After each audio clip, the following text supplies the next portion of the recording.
ਅਸੀਂ ਤੇ ਆਪਣੇ ਮਾਂ ਪਿਓ ਦੇ ਹੱਥ ਦਾ ਲਾਇਆ ਬੂਟਾ ਨਹੀਂ ਮਰਨ ਦੇਈਦਾ, ਨਿਸ਼ਾਨੀਆਂ ਰੱਖਦੇ ਹਾਂ ਕਿ ਜੀ ਇਹ ਸਾਡੇ ਦਾਦੇ ਨੇ ਲਾਇਆ ਸੀ, ਆ ਸਾਡੇ ਵਾਰਿਸ ਸਾਹਿਬ ਦਾ ਲਾਇਆ ਬੂਟਾ, ਇਹਨੂੰ ਪਾਣੀ ਲਾਉਣਾ ਹੀ ਲਾਉਣਾ, ਬਾਕੀ ਭਾਵੇਂ ਪੂਰਾ ਖੇਤ ਸੁੱਕ ਜਾਵੇ, ਇਹ ਜਿਹੜਾ ਬੂਟਾ ਹੈ ਨਾ ਇਹ ਨਹੀਂ ਮਰਨਾ ਚਾਹੀਦਾ। ਇਹ ਸਾਡਾ ਕਲਚਰ ਆ, ਅਸੀਂ ਨਿਸ਼ਾਨੀਆਂ ਰੱਖਦੇ ਹਾਂ। ਇਸ ਤਰ੍ਹਾਂ ਹੀ ਲਫ਼ਜ਼ ਜਿਹੜੇ ਆ ਸਾਡੀਆਂ ਨਿਸ਼ਾਨੀਆਂ।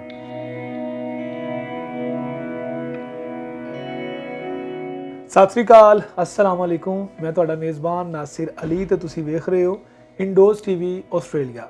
ਪ੍ਰੋਗਰਾਮ ਲਿੰਦੇ ਪੰਜਾਬ ਦੇ ਰੰਗ ਵਿੱਚ ਜੀ ਆਇਆਂ ਨੂੰ। ਸਾਡੇ ਅੱਜ ਦੇ ਮਹਿਮਾਨ ਬੜੇ ਵਧੀਆ ਮਹਿਮਾਨ ਨੇ। ਪੰਜਾਬੀ ਰਸਾਲਾ ਚੰਬਾ ਦੇ ਚੀਫ ਐਡੀਟਰ ਨੇ ਅਕਰਮ ਈਵਾਨ ਸਾਹਿਬ। ਅਸੀਂ ਇਹਨਾਂ ਦੇ ਨਾਲ ਕਲਚਰ ਦੇ ਉੱਪਰ, ਪੰਜਾਬ ਦੀ ਰੇਤਲ ਦੇ ਉੱਤੇ ਗੱਲਬਾਤ ਕਰਾਂਗੇ ਤੇ ਸਾਡੇ ਪੰਜਾਬ ਦੀ ਰੇਤਲ ਨੂੰ, ਕਲਚਰ ਨੂੰ ਜਿੰਨੇ ਮਜ਼ਬੂਤੀ ਦੇ ਨਾਲ ਜਾਂ ਜਿੰਨੇ ਅੱਛੇ ਤਰੀਕੇ ਨਾਲ ਇਹ ਦੱਸ ਸਕਦੇ ਨੇ, ਮੈਨੂੰ ਨਹੀਂ ਲੱਗਦਾ ਕਿ ਆਮ ਜਿਹੜੇ ਲੋਕ ਹੈਗੇ ਨੇ, ਜਿਹੜੇ ਆਮ ਪੰਜਾਬੀ ਹੈਗੇ ਨੇ, ਉਹ ਇਸ ਤਰੀਕੇ ਦੇ ਨਾਲ, ਇਸ ਫਿਕਰ ਦੇ ਨਾਲ ਸੋਚ ਸਕਦੇ ਨੇ ਜਾਂ ਇਸ ਚੀਜ਼ ਦੇ ਬਾਰੇ 'ਚ ਲਿਖ ਸਕਦੇ ਨੇ। ਅਸੀਂ ਇਹਨਾਂ ਨਾਲ ਗੱਲਬਾਤ ਕਰਾਂਗੇ ਤੇ ਪੰਜਾਬੀ ਕਲਚਰ ਦੇ ਹਵਾਲੇ ਨਾਲ ਅਸੀਂ ਡਿਟੇਲ ਗੁਫ਼ਤਗੂ ਕਰਾਂਗੇ। अस्सलाम वालेकुम सर। जी वालेकुम अस्सलाम। ਕੀ ਹਾਲ ਚਾਲ? ਅਲਹਮਦੁਲਿਲਾ, ਬਿਲਕੁਲ ਖੈਰੀਅਤ। ਅੱਛਾ, ਸਭ ਤੋਂ ਪਹਿਲਾਂ ਮੈਨੂੰ ਇਹ ਦੱਸੋ ਕਿ ਅਸੀਂ ਇਸ ਪ੍ਰੋਗਰਾਮ ਦਾ ਮਕਸਦ ਹੀ ਸਿਰਫ ਇਹ ਹੈਗਾ ਕਿ ਅਸੀਂ ਆਪਣੇ ਪੰਜਾਬ ਦੇ ਕਲਚਰ ਨੂੰ ਜ਼ਿੰਦਾ ਰੱਖੀਏ ਤੇ ਵਧਾਉਣ ਵਾਸਤੇ ਕੰਮ ਕਰੀਏ। ਸਭ ਤੋਂ ਪਹਿਲਾਂ ਮੈਂ ਤੁਹਾਨੂੰ ਇਹ ਸਵਾਲ ਕਰਾਂਗਾ ਕਿ ਤੁਸੀਂ ਚੂੰਕਿ ਇਹ ਰਸਾਲਾ ਲਿਖ ਰਹੇ ਹੋ, ਪੰਜਾਬੀ ਦੇ ਚੀਫ ਐਡੀਟਰ ਹੋ, ਤੁਸੀਂ ਇਹਦੇ ਉੱਪਰ ਬਹੁਤ ਸਾਰਾ ਕੰਮ ਕੀਤਾ ਹੈਗਾ, ਤੇ ਉਹ ਸ਼ਾਇਰ ਜਾਂ ਉਹ ਲਿਖਾਰੀ ਜਿਨ੍ਹਾਂ ਨੂੰ ਪਜ਼ੀਰਾਈ ਨਹੀਂ ਮਿਲਦੀ, ਜਿਹੜੇ ਅੱਗੇ ਨਹੀਂ ਆਉਂਦੇ ਹੈਗੇ, ਉਹਨਾਂ ਨੂੰ ਤੁਸੀਂ ਇਸ ਰਸਾਲੇ ਦੇ ਜ਼ਰੀਏ ਦੁਨੀਆ ਦੇ ਸਾਹਮਣੇ ਲੈ ਕੇ ਆਉਂਦੇ ਹੋ, ਲੋਕਾਂ ਦੇ ਸਾਹਮਣੇ ਲੈ ਕੇ ਆਉਂਦੇ ਹੋ। ਸ਼ਾਇਰੀ ਲਿਖਣਾ, ਨਸਰ ਲਿਖਣਾ, ਸ਼ਾਇਰੀ ਲਿਖਣਾ, क्या ਪੰਜਾਬੀ ਸਿਰਫ ਇਸ ਦਾਇਰੇ ਤੱਕ ਹੀ ਮਹਦੂਦ ਰਹਿ ਗਈ ਹੈ ਕਿ ਸਾਡੇ ਸ਼ਾਇਰ, ਅਦੀਬ ਤੇ ਲਿਖਣ ਵਾਲਿਆਂ ਦੀ ਵਜ੍ਹਾ ਤੋਂ ਹੀ ਪੰਜਾਬ ਜਿਹੜਾ ਹੈਗਾ ਉਹ ਜ਼ਿੰਦਾ ਹੈ, ਜਾਂ ਪੰਜਾਬ ਦੇ ਕੋਈ ਹੋਰ ਵੀ ਰੰਗ ਨੇ ਜਿਹੜੇ ਸਾਡੇ ਤੋਂ ਦੂਰ ਕਰ ਦਿੱਤੇ ਗਏ ਨੇ? ਜੀ ਬਿਸਮਿਲ੍ਲਾਹਿਰ ਰਹਿਮਾਨਿਰ ਰਹੀਮ। ਅਸਲ ਦੇ ਵਿੱਚ ਸ਼ਾਇਰੀ ਲਿਖਣ ਵਾਲੇ ਸਾਡੇ ਬਹੁਤ ਸਾਰੇ ਦੋਸਤ ਨੇ, ਮੌਜੂਦ ਨੇ, ਬੜੇ ਬੜੇ ਹਸਤੀਆਂ ਲਿਖ ਵੀ ਗਈਆਂ, ਲੇਕਿਨ ਸਾਨੂੰ ਲਿਖਾਰੀ ਨਾਲੋਂ ਕਾਰੀ ਦੀ ਜ਼ਿਆਦਾ ਜ਼ਰੂਰਤ ਹੈ। ਔਰ ਸਾਡਾ ਆਸਾ ਆਸਾ ਕਾਰੀ ਖ਼ਤਮ ਕਰ ਦਿੱਤਾ ਗਿਆ। ਉਹ ਸਾਡੀ ਪੰਜਾਬੀ ਜ਼ਬਾਨ ਜਿਹੜੀ ਹੈ ਉਹਨੂੰ ਇੱਕ ਨੁਕਰੇ ਲਾ ਕੇ, ਉਹਨੂੰ ਖ਼ਤਮ ਕਰਕੇ, ਉਹਨੂੰ ਅਬਿਊਸਿਵ ਗਾਲੀਆਂ ਦੀ ਲੈਂਗੁਏਜ ਕਹਿ ਕੇ, ਜਾਂ ਉਹ ਆਪਣਾ ਸਾਡਾ ਚੜ੍ਹਦੇ ਪੰਜਾਬ ਦੇ ਵਿੱਚ ਧਾਰਮਿਕ ਜ਼ਬਾਨ ਕਹਿ ਕੇ ਉਹਨੂੰ ਖ਼ਤਮ ਕਰਨ ਦੀ ਕੋਸ਼ਿਸ਼ ਕੀਤੀ ਗਈ। ਔਰ ਉਹਦੇ ਨਾਲ ਸਾਡਾ ਨਿਜ਼ਾਮੇ ਤਾਲੀਮ ਹੀ ਜਿਹੜਾ ਉਹ ਕੋਲੈਪਸ ਕਰ ਗਿਆ, ਸਾਰਾ ਖ਼ਤਮ ਹੋ ਗਿਆ। ਆਮ ਤੁਸੀਂ ਸਾਡੇ ਜਿਹੜੇ ਹੈਗੇ ਆ ਮਾਹਰੀਨ ਤਾਲੀਮ, ਜਿੰਨੇ ਵੀ ਥਿੰਕ ਟੈਂਕਸ ਕਹਿ ਲਓ ਉਹਨਾਂ ਨੂੰ, ਉਹ ਕਹਿੰਦੇ ਆ ਕਿ ਇੱਕ ਜਿਹੜਾ ਬੱਚਾ ਹੈ ਨਾ, ਉਹ ਆਪਣੀ ਮਾਂ ਦੇ ਕੋਲੋਂ, ਆਪਣੇ ਵਸੇਬ ਕੋਲੋਂ 4 ਸਾਲ ਦੀ ਉਮਰ ਦੇ ਵਿੱਚ 4000 ਲਫ਼ਜ਼ ਲੈ ਕੇ ਸਕੂਲ ਜਾਂਦਾ, ਜਿਹੜੇ ਆਪਣੀ ਮਾਂ ਦੇ ਕੋਲੋਂ ਸਿੱਖੇ ਹੁੰਦੇ ਜਾਂ ਆਪਣੇ ਭੈਣ ਭਾਈਆਂ ਕੋਲੋਂ ਸਿੱਖੇ ਹੁੰਦੇ। ਪਹਿਲੇ ਦਿਨ ਹੀ ਜਿਹੜਾ ਉਹਨੂੰ ਕਾਇਦਾ ਫੜਾਇਆ ਜਾਂਦਾ ਹੈ ਨਾ, ਉਹਦੇ ਉਹ 4000 ਲਫ਼ਜ਼ ਤੇ ਉੱਥੇ ਫੇਲ ਹੋ ਜਾਂਦੇ। ਉਹ 4000 ਲਫ਼ਜ਼ ਉਹ ਦੇਖਦਾ ਕਿ ਇਹ ਤੇ ਇਸ ਚੀਜ਼, ਇਹ ਤੇ ਮੀਮ ਮੱਝ ਆ। ਸਾਡਾ ਟੀਚਰ ਕਹਿੰਦਾ ਆ ਕਿ ਨਹੀਂ ਕਾਕਾ, ਇਹ ਬੇਬੈਂਸ ਆ। ਉਹ ਕਹਿੰਦਾ ਇਹ ਅੰਬ ਆ, ਉਹ ਕਹਿੰਦਾ ਇਹ ਆਮ ਆ। ਉਹਦੇ ਨਾਲ ਹੀ ਸਾਡਾ ਜਿਹੜਾ ਨਾ ਉਹ ਬੱਚਾ ਸਕੂਲ 'ਚੋਂ ਭਾਗੀ ਹੋ ਜਾਂਦਾ, ਭੱਜਦਾ ਆ, ਡਰਦਾ ਆ। ਸਾਡੇ ਪੰਜਾਬ ਦਾ ਇਹ ਕਲਚਰ ਆ ਕਿ ਸਕੂਲ ਜਦੋਂ ਬੱਚੇ ਜਾਂਦੇ ਆ ਰੋਂਦੇ ਜਾਂਦੇ। ਸਾਡੇ ਜਿਹੜੇ ਆ ਦੂਸਰੇ ਜਿਹੜੇ ਪ੍ਰਾਈਵੇਟ ਇੱਥੇ ਸ਼ਹਿਰ ਦੇ ਵਿੱਚ ਆ ਕੇ ਦੇਖੋ, ਬੱਚੇ ਦੌੜ ਦੌੜ ਕੇ ਵੈਗਨ ਦੇ ਵਿੱਚ ਸਵਾਰ ਹੁੰਦੇ ਜਾਂ ਰਕਸ਼ੇ ਦੇ ਵਿੱਚ ਕਿ ਮੈਂ ਸਕੂਲ ਜਾਣਾ, ਫਟਾਫਟ ਮਾਂ ਮੈਨੂੰ ਤਿਆਰ ਕਰ ਦਿਓ, ਮੈਂ ਸਕੂਲ ਜਾਣਾ। ਉਹਨੂੰ ਪਤਾ ਕਿ ਉਹਨੂੰ ਐਟਮੋਸਫੀਅਰ ਉੱਥੇ ਜਿਹੜਾ ਮਿਲਣਾ ਹੈ ਨਾ, ਉਹ ਉਹਨੂੰ ਘਰ ਵਰਗਾ ਹੀ ਮਿਲਣਾ। ਸਾਨੂੰ ਪਤਾ ਕਿ ਸਾਡੇ ਜਿਹੜੇ ਸਾਡਾ ਛੋਟਾ ਬੱਚਾ ਆ ਪੰਜਾਬੀਆਂ ਦਾ, ਉਹਨੂੰ ਪਤਾ ਹੈ ਕਿ ਮੇਰੇ ਤੇ ਜਿਹੜਾ ਮੈਂ ਤਿਆਰੀ ਕਰਕੇ ਗਿਆ 4 ਸਾਲ ਦੀ, ਉਹ ਤਾਂ ਫੇਲ ਹੋ ਜਾਣੀ। ਤਾਂ ਮਾਸਟਰ ਨੇ ਡੰਡਾ ਫੜ ਲੈਣਾ, ਉਹਨੇ ਕਹਿਣਾ ਤੂੰ ਗਲਤ ਆ ਸਾਰੇ ਦਾ ਸਾਰਾ। ਇਸ ਤਰ੍ਹਾਂ ਇਹ ਹੋ ਗਿਆ। ਦੂਸਰਾ, ਸਾਡੇ UN ਦੇ ਐਜੂਕੇਸ਼ਨ ਚਾਰਟਰ ਦੇ ਵਿੱਚ ਇਹ ਲਿਖਿਆ ਗਿਆ ਕਿ ਜਿੱਥੇ ਵੀ 10 ਸਟੂਡੈਂਟ ਕਿਸੇ ਇੱਕ ਜ਼ਬਾਨ ਨੂੰ ਬੋਲਣ ਵਾਲੇ, ਪੜ੍ਹਨ ਵਾਲੇ, ਸਮਝਣ ਵਾਲੇ ਹੈਗੇ ਨਾ, ਇੱਕ ਤਾਂ ਉਹਨਾਂ ਨੂੰ ਜਿਹੜੀ ਬੇਸਿਕ ਜਿਹੜੀ ਤੁਹਾਡੀ ਬੁਨਿਆਦੀ ਤਾਲੀਮ ਉਹ ਦਿੱਤੀ ਜਾਵੇ ਉਹਨਾਂ ਦੀ ਮਾਂ ਦੀ ਜ਼ਬਾਨ ਦੇ ਵਿੱਚ। ਠੀਕ ਹੈ। ਦੂਸਰਾ, ਉਹਨਾਂ ਦਾ ਟੀਚਰ ਤੁਸੀਂ ਉਹਨਾਂ ਨੂੰ ਜਿਹੜਾ ਡਿਪਲੋਏ ਕਰਨਾ ਹੈ, ਉਹ ਉਹਨਾਂ ਨੂੰ ਉਹਨਾਂ ਦੀ ਮਾਂ ਦੀ ਜ਼ਬਾਨ ਦਾ ਟੀਚਰ ਮਿਲਣਾ ਚਾਹੀਦਾ, ਜਿਹੜਾ ਕਿ ਸਾਡੇ ਨਹੀਂ ਹੈਗਾ। ਇਸ ਤਰ੍ਹਾਂ ਇਹ ਸਾਡਾ ਨਾ, ਅਸੀਂ ਹੁਣ ਵਿਰਲੇ ਜਿਹੜੇ ਬੰਦੇ ਆਪਣਾ ਸਿਰ ਕੱਢਦੇ ਆ, ਉਹ ਲਿਖਣ ਦੀ ਕੋਸ਼ਿਸ਼ ਕਰਦੇ ਆ, ਆਪਣਾ ਲਿਖ ਲੈਂਦੇ ਆ, ਆਪਣਾ ਨਾਮ ਵੀ ਪੈਦਾ ਹੋਇਆ, ਬਹੁਤ ਸਾਰਾ ਮਕਾਮ ਵੀ ਲਿਆ। ਲੇਕਿਨ ਅਸੀਂ ਜੋ ਕੁਝ ਸਾਡੇ ਬਾਬੇ ਕਰ ਗਏ, ਜਦੋਂ ਕਲਚਰ ਹੀ ਸੀਗਾ ਕਿ ਪੰਜਾਬੀ ਬੋਲਣਾ, ਪੰਜਾਬੀ ਲਿਖਣਾ, ਕੋਈ ਹੋਰ ਅਟੈਕ ਨਹੀਂ ਹੋਇਆ ਸਾਡੇ 'ਤੇ, ਸਾਡੀ ਜ਼ਬਾਨ ਦੇ ਉੱਤੇ ਕੋਈ ਹਮਲਾ ਨਹੀਂ ਹੋਇਆ, ਅਤੇ ਉਹਨੂੰ ਇੱਕ ਸਾਈਡ 'ਤੇ ਕੋਈ ਅਫਸਰਸ਼ਾਹੀ ਟਾਈਪ ਚੀਜ਼ਾਂ ਜਿਹੜੀਆਂ ਹੈਗੀਆਂ ਨਾ, ਉਹਨਾਂ ਨੂੰ ਇੱਕ ਸਾਈਡ 'ਤੇ ਲਾਉਣ ਦੀ ਕੋਸ਼ਿਸ਼ ਨਹੀਂ ਕੀਤੀ ਗਈ। ਉਦੋਂ ਬਾਬਿਆਂ ਨੇ ਬੜਾ ਮਕਾਮ ਪੈਦਾ ਕੀਤਾ। ਉਹ ਇੱਕ ਮੈਂ ਕਿਤੇ ਪੜ੍ਹਿਆ ਸੀ ਕਿ ਫੈਜ਼ ਅਹਿਮਦ ਫੈਜ਼ ਸਾਹਿਬ, ਇੱਕ ਬੜਾ ਨਾਮ ਆ ਉਰਦੂ ਜ਼ਬਾਨ ਦੀ ਸ਼ਾਇਰੀ ਦਾ, ਉਹਨਾਂ ਨੂੰ ਕਿਸੇ ਨੇ ਪੁੱਛਿਆ ਕਿ ਤੁਸੀਂ ਪੰਜਾਬੀ ਆ ਔਰ ਜੱਟ ਸੀ। ਫੈਜ਼ ਸਾਹਿਬ ਜੱਟ ਬਰਾਦਰੀ ਦੇ ਨਾਲ ਤਾਲੁਕ ਸੀ ਉਹਨਾਂ ਦਾ, ਕਿ ਤੁਸੀਂ ਪੰਜਾਬੀ ਕਿਉਂ ਨਹੀਂ ਲਿਖੀ? ਉਹਨਾਂ ਨੇ ਕਿਹਾ, ਯਾਰ ਮੈਂ ਨਾ ਅਸਲ ਦੇ ਵਿੱਚ ਜੋ ਪੜ੍ਹਿਆ ਪੰਜਾਬੀ ਦੇ ਵਿੱਚ, ਜਿਹੜਾ ਅਦਬ ਪੜ੍ਹ ਲਿਆ ਬਾਬਿਆਂ ਦਾ, ਉਹ ਇੰਨਾ ਕੁ ਅਮੀਰ ਆ, ਰਿਚ ਆ, ਕਿ ਮੈਂ ਸਾਰੀ ਉਮਰ ਵੀ ਲਾ ਦੇਵਾਂ ਨਾ ਤਾਂ ਉਹ ਨਾਮ ਨਹੀਂ ਪੈਦਾ ਕਰ ਸਕਦਾ। ਦੂਸਰਾ, ਮੈਂ ਜਦੋਂ ਵੋਕੈਬਲਰੀ ਡਿਕਸ਼ਨਰੀ ਪੜ੍ਹਦਾ ਹਾਂ ਜਾਂ ਦੇਖਦਾ ਹਾਂ, ਲਫ਼ਜ਼ ਜਿਹੜੇ ਆ ਪੰਜਾਬੀ ਜ਼ੁਬਾਨ ਦੀ ਸ਼ਾਇਰੀ ਦੇ ਵਿੱਚ ਵਰਤੇ ਗਏ ਆ ਜਾਂ ਹੁਣ ਵੀ ਵਰਤੇ ਜਾ ਰਹੇ ਆ, ਉਹਨਾਂ ਦੇ ਵਿੱਚ ਕਹਿੰਦੇ ਪੰਜਾਬੀ ਦਾ ਇੱਕ ਮਿਸਰਾ ਆ ਕਿ ਮੇਰੀ ਲੱਗਦੀ ਕਿਸੇ ਨੇ ਨਾ ਵੇਖੀ ਤੇ ਟੁੱਟਦੀ ਨੂੰ ਜੱਗ ਜਾਣਦਾ। ਕਹਿੰਦਾ ਮੇਰਾ ਸਾਰਾ ਦੀਵਾਨ ਇਸ ਮਿਸਰੇ ਦੇ ਤੋਂ ਹਲਕਾ ਆ, ਇਹ ਮਿਸਰਾ ਭਾਰਾ। ਇਹ ਫੈਜ਼ ਸਾਹਿਬ ਦਾ ਕਹਿਣਾ ਸੀ।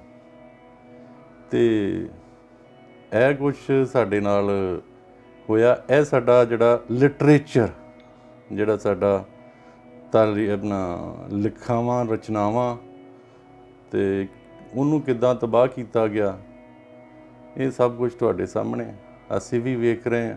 ਔਰ ਕਲਚਰ ਇੱਕ ਦੂਸਰਾ ਹੈਗਾ ਆ, ਸਬਜੈਕਟ ਹੈ, ਉਹਦੇ ਬਾਰੇ ਤਾਂ ਇੱਕ ਅਲੱਗਾ ਗੱਲ ਕੀਤੀ ਜਾ ਸਕਦੀ ਹੈ, ਲੇਕਿਨ ਲਿਟਰੇਚਰ ਦੇ ਨਾਲ ਸਾਡੇ ਦੇ ਨਾਲ ਇਹ ਹੋਇਆ। ਮਤਲਬ ਸ਼ੁਰੂ ਤੋਂ ਹੀ ਇਹ ਬੱਚੇ ਦੇ ਦਿਮਾਗ 'ਚ ਇੰਜੈਕਟ ਕਰ ਦਿੱਤਾ ਗਿਆ, ਉਹਦੇ ਦਿਮਾਗ 'ਚ ਪਾ ਦਿੱਤਾ ਗਿਆ ਕਿ ਪੰਜਾਬੀ ਜਿਹੜੀ ਘਰੋਂ ਸਿੱਖ ਕੇ ਜਾ ਰਿਹਾ ਵਾ, ਜਿਹੜੀ ਬੋਲ ਕੇ ਜਾ ਰਿਹਾ ਵਾ, ਉਹਦੀ ਅਹਿਮੀਅਤ ਅੱਗੇ ਹੈ ਹੀ ਨਹੀਂ। ਤੁਹਾਡੇ ਕਹਿਣ ਦਾ ਇਹ ਮਤਲਬ ਐਗਜ਼ੈਕਟਲੀ। ਸਾਡੇ ਤਾਂ ਆਪਣਾ ਬੱਚਿਆਂ ਨੂੰ ਤਾਂ ਉਹ ਦੱਸਿਆ ਜਾਂਦਾ, ਬਲਕਿ ਮਾਰਿਆ ਜਾਂਦਾ ਕਿ ਤੂੰ ਇਹ ਲਫ਼ਜ਼ ਸਿੱਖਿਆ ਹੀ ਕਿਉਂ ਹੈਗਾ। ਹਾਲਾਂਕਿ ਉਹਦੀ ਜਿਹੜੀ ਉਹਦੀ ਮਾਂ ਨੇ ਜਿਹੜਾ ਪਹਿਲਾ ਲਫ਼ਜ਼ ਬੋਲਣਾ, ਉਹਨੇ ਆਪਣੀ ਜ਼ਬਾਨ 'ਚੋਂ ਅਦਾ ਕਰਨਾ, ਉਹਨੇ ਜਾਂ ਆਪਣੀ ਮਾਂ ਕੋਲੋਂ ਸਿੱਖਿਆ ਹੋਣਾ, ਜਾਂ ਆਪਣੀ ਦਾਦੀ ਕੋਲੋਂ, ਜਾਂ ਆਪਣੇ ਕਿਸੇ ਜ਼ਿਆਦਾ ਆਪਣੇ ਮਾਂ ਦੇ ਨਾਲ ਐਫੀਲੀਏਸ਼ਨ ਹੁੰਦੀ, ਉਹਨੇ ਮਾਂ ਕੋਲੋਂ ਸਿੱਖਿਆ ਹੁੰਦਾ। ਠੀਕ ਹੈ। ਔਰ ਉਹ ਲਫ਼ਜ਼ ਉਹਨੂੰ ਜਿੱਦਾਂ ਮਾਂ ਪਿਆਰੀ ਹੁੰਦੀ ਹੈ ਨਾ, ਜਿਹੜੇ ਮਾਂ ਨੇ ਲਫ਼ਜ਼ ਉਹਨੂੰ ਸਿਖਾ ਦਿੱਤੇ ਆ ਨਾ।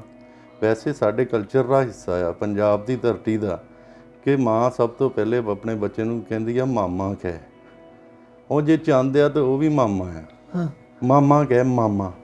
ਉਹ ਜਦੋਂ ਮਾਮਾ ਲਫ਼ਜ਼ ਅਦਾ ਕਰਦਾ ਨਾ ਤੇ ਮਾਂ ਦੇ ਚਿਹਰੇ 'ਤੇ ਖੁਸ਼ੀ ਵੇਖਦਾ, ਉਹ ਕਹਿੰਦਾ ਮੈਂ ਕੋਈ ਬਹੁਤ ਚੰਗਾ ਕੰਮ ਕੀਤਾ, ਮੈਂ ਮਾਮਾ ਕਿਹਾ ਤੇ ਇਹ ਬੜਾ ਮੇਰੇ 'ਤੇ ਰਾਜ਼ੀ ਆ, ਇਹਨੇ ਮੇਰਾ ਮੂੰਹ ਚੁੰਮਿਆ। ਉਹ ਲਫ਼ਜ਼ ਉਹਨੂੰ ਪਿਆਰਾ ਹੋ ਜਾਂਦਾ, ਜਿਵੇਂ ਉਹਨੂੰ ਮਾਂ ਪਿਆਰੀ ਹੁੰਦੀ ਹੈ। ਉਹ ਲਫ਼ਜ਼ਾਂ ਦੇ ਨਾਲ ਫਿਰ ਉਹਨਾਂ ਦੇ ਨਾਲ ਸਾਰਿਆਂ ਦੇ ਨਾਲ ਹੀ ਪਿਆਰ ਕਰਦਾ ਕਿ ਉਹਦੀ ਮਾਂ ਨੇ ਦਿੱਤੇ ਆ। ਔਰ ਉਹਨੂੰ ਜਦੋਂ ਅੱਗੇ ਲੈ ਕੇ ਚੱਲਦਾ, ਉਹ ਆਪਣੀ ਮਾਂ ਦਾ ਵਿਰਸਾ ਲੈ ਕੇ ਜਾਂਦਾ। ਸਕੂਲ ਜਦੋਂ ਪਹੁੰਚਦਾ, ਉਹ ਆਪਣੀ ਮਾਂ ਦੀ ਦਿੱਤੀ ਹੋਈ ਇੱਕ ਜਿੱਦਾਂ ਧੀ ਜਾਂਦੀ ਆ, ਉਹ ਮਾਂ ਦੀਆਂ ਜਹੇਜ਼ ਦੇ ਵਿੱਚ ਲੈ ਕੇ ਨਿਸ਼ਾਨੀਆਂ ਜਾਂਦੀ ਹੈ ਨਾ, ਅਤੇ ਜਾ ਕੇ ਆਪਣੇ ਸਹੁਰਿਆਂ ਦੇ ਜਦੋਂ ਉਹ ਆਪਣੀ ਮਾਂ ਨੂੰ ਯਾਦ ਕਰਦੀ ਆ ਤਾਂ ਉਹ ਚੀਜ਼ਾਂ ਕੱਢ ਕੇ ਵੇਖਦੀ ਆ। ਇਹ ਉਹਦੀਆਂ ਯਾਦਾਂ ਹੁੰਦੀਆਂ। ਇੰਝ ਜਦੋਂ ਬੱਚਾ ਸਕੂਲ ਜਾਂਦਾ ਨਾ, ਉਹ ਉਸੇ ਧੀ ਵਰਗਾ ਹੀ ਹੁੰਦਾ ਆ ਜਿਹੜੀ ਉਹਨਾਂ ਨੇ ਤੋਰ ਦਿੱਤੀ ਹੁੰਦੀ ਆ, ਤਾਂ ਉਹ ਆਪਣੀ ਮਾਂ ਨੂੰ ਯਾਦ ਕਰਦੀ, ਤਾਂ ਉਹ ਆਪਣੀ ਮਾਂ ਦਾ ਜਹੇਜ਼ ਹੀ ਲੈ ਕੇ ਸਕੂਲ ਦੇ ਵਿੱਚ ਜਾਂਦਾ। ਅਤੇ ਜਿਹੜਾ ਉਹ ਕਹਿੰਦੇ ਕਿ ਤੂੰ ਤਾਂ ਬੇਕਾਰ ਕਚਰਾ ਲਈ ਫਿਰਨਾ, ਤੂੰ ਤਾਂ ਬੇਕਾਰ ਚੀਜ਼ਾਂ ਲਈ ਫਿਰਨਾ, ਤੈਨੂੰ ਕਿਸ ਮਤਲਬ ਪਾਗਲ ਨੇ ਕੁਝ ਸਿਖਾ ਦਿੱਤਾ। ਉਹ ਐਂਗਰੀ ਹੋ ਜਾਂਦਾ, ਗੁੱਸਾ ਕਰਦਾ ਆ, ਪਰੇਸ਼ਾਨ ਹੋ ਜਾਂਦਾ, ਡਿਪਰੈਸ ਹੋ ਜਾਂਦਾ। ਉਹ ਕਹਿੰਦਾ ਕਿ ਮੇਰੀ ਮਾਂ ਤਾਂ ਗਲਤ ਹੋ ਹੀ ਨਹੀਂ ਸਕਦੀ, ਸਭ ਤੋਂ ਪਹਿਲਾਂ ਟੀਚਰ ਹੀ ਬੱਚੇ ਦੀ ਮਾਂ ਹੁੰਦੀ।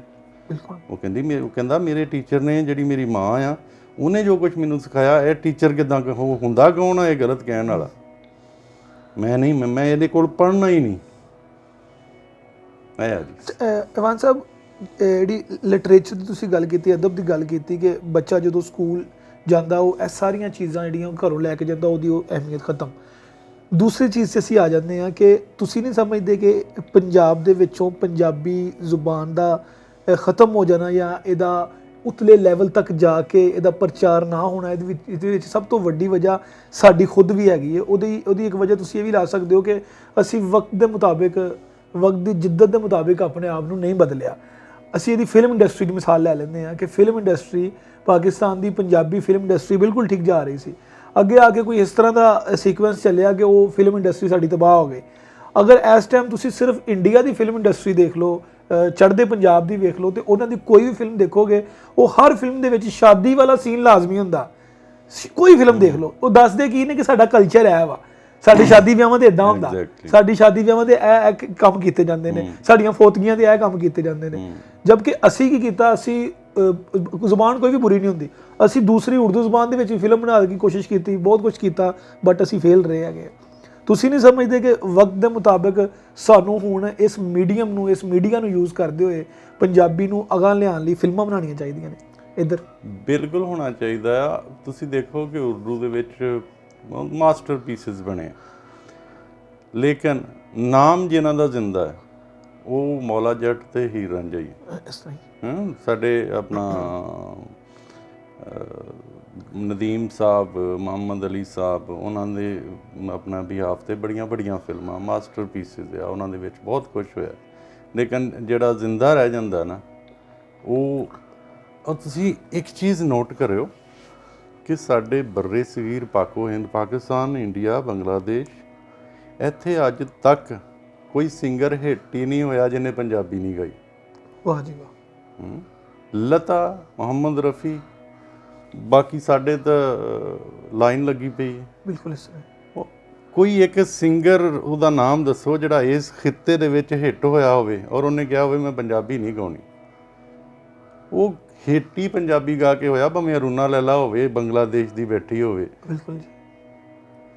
ਤੇ ਇਸੇ ਤਰ੍ਹਾਂ ਹੀ ਉਹ ਦੁਕਾਨਦਾਰ ਹਮੇਸ਼ਾ ਸੌਦਾ ਤੇ ਉਹ ਰੱਖਦਾ ਈਜ਼ੀਲੀ ਜਿਹੜਾ ਵਿਕ ਜਾਵੇ।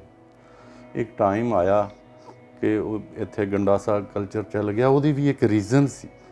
ਉਹਦੀ ਰੀਜ਼ਨ ਇਹ ਸੀ ਕਿ ਇੱਕ ਟੈਬੂ ਕਹਿ ਦਿੰਦੇ ਆ ਜਿਹਨੂੰ, ਕਿ ਇਹ ਜਿਹੜੇ ਚੌਧਰੀ ਆ ਨਾ, ਜਾਂ ਜਿਹੜੇ ਪਿੰਡਾਂ ਦੇ ਸਰਪੰਚ ਆ, ਇਹਨਾਂ ਨੂੰ ਨਹੀਂ ਛੇੜਨਾ, ਇਹਨਾਂ ਦੇ ਬਾਰੇ ਗੱਲ ਨਹੀਂ ਕਰਨੀ।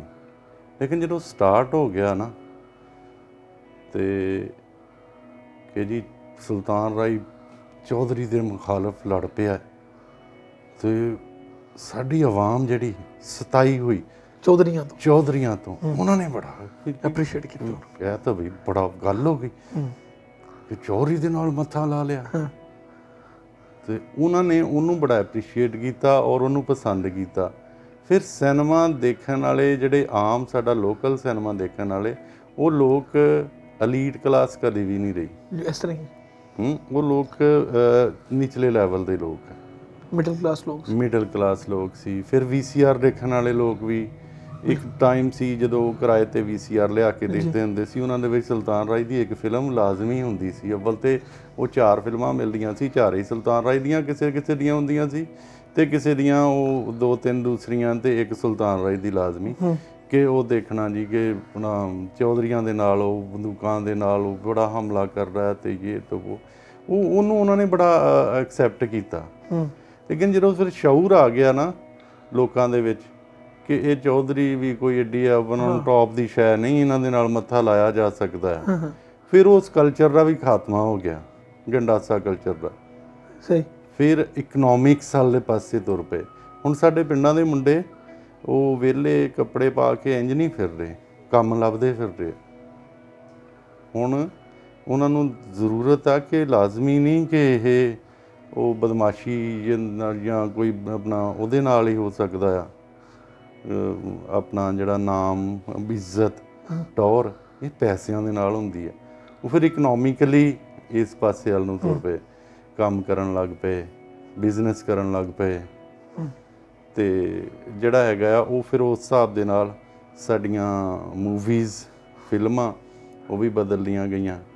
ਇੰਡੀਆ ਦੇ ਵਿੱਚ ਜਦੋਂ ਇੰਡੀਆ ਦੀ 90% ਇੰਡਸਟਰੀ ਦੇ ਉੱਤੇ ਪੰਜਾਬੀਆਂ ਦਾ ਕਬਜ਼ਾ ਹੈ ਜੀ ਸਾਰੀ ਦੀ ਸਾਰੀ ਤੇ ਹੋਲਡ ਆ ਪੰਜਾਬੀਆਂ ਦਾ। ਉਹ ਹਿੰਦੀ ਫਿਲਮ ਬਣਾਉਣ, ਉਹ ਪੰਜਾਬੀ ਫਿਲਮ ਬਣਾਉਣ, ਲੇਕਿਨ ਕਲਚਰ ਜਿਹੜਾ ਹੈ ਨਾ ਉਹ ਸਾਡਾ ਤਕਰੀਬਨ ਪੰਜਾਬ ਦਾ ਹਿੰਦੀ ਫਿਲਮ ਦੇ ਵਿੱਚ ਨਜ਼ਰ ਆਉਂਦਾ ਹੀ ਆਉਂਦਾ। ਹੁਣ ਇੱਕ ਹੋਰ ਟ੍ਰੈਂਡ ਚੱਲ ਪਿਆ ਕਿ ਪੰਜਾਬੀ ਔਰ ਹਿੰਦੀ ਮਿਕਸ ਇੱਕ ਮੂਵੀਜ਼ ਆ ਰਹੀਆਂ, ਉਹਨਾਂ ਦੇ ਵਿੱਚ ਤੜਕਾ ਲੱਗਦਾ ਪੰਜਾਬੀ ਦਾ, ਪੰਜਾਬੀ ਦੇ 2-4 ਲਫ਼ਜ਼ ਬੋਲਦੇ ਜਾਂਦੇ ਆ।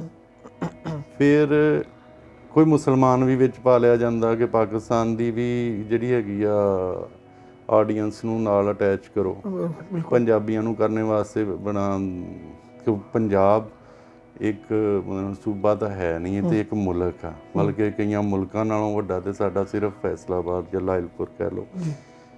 ਤੇ ਇਹ ਸਾਰਾ ਜਿਹੜਾ ਹੈਗਾ ਆ ਸਿਨੈਰੀਓ ਸਾਡੇ ਕਲਚਰ ਨੂੰ ਵਧਾਉਣ ਵਾਸਤੇ ਜਿੱਥੇ ਤੱਕ ਮੂਵੀਜ਼ ਦਾ ਕਿਰਦਾਰ ਆ ਉਹ ਇਹ ਹੈਗਾ।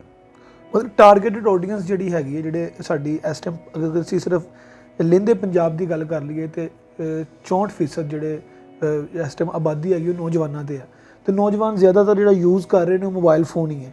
ਮੋਬਾਈਲ ਫੋਨ, ਫਿਲਮ, ਐਂਟਰਟੇਨਮੈਂਟ, ਇਹ ਚੀਜ਼ਾਂ ਦੇਖ ਰਹੇ ਨੇ। ਇਹਨਾਂ ਚੀਜ਼ਾਂ ਦੇ ਜ਼ਰੀਏ ਅਸੀਂ ਉਹ ਪੰਜਾਬੀ ਦੇ ਵਧਾਅ ਵਾਸਤੇ ਜਿਹੜਾ ਉਹ ਕੰਮ ਕਰ ਸਕਦੇ ਹਾਂਗੇ, ਉਹ ਦਿਖਾ ਸਕਦੇ ਹਾਂਗੇ।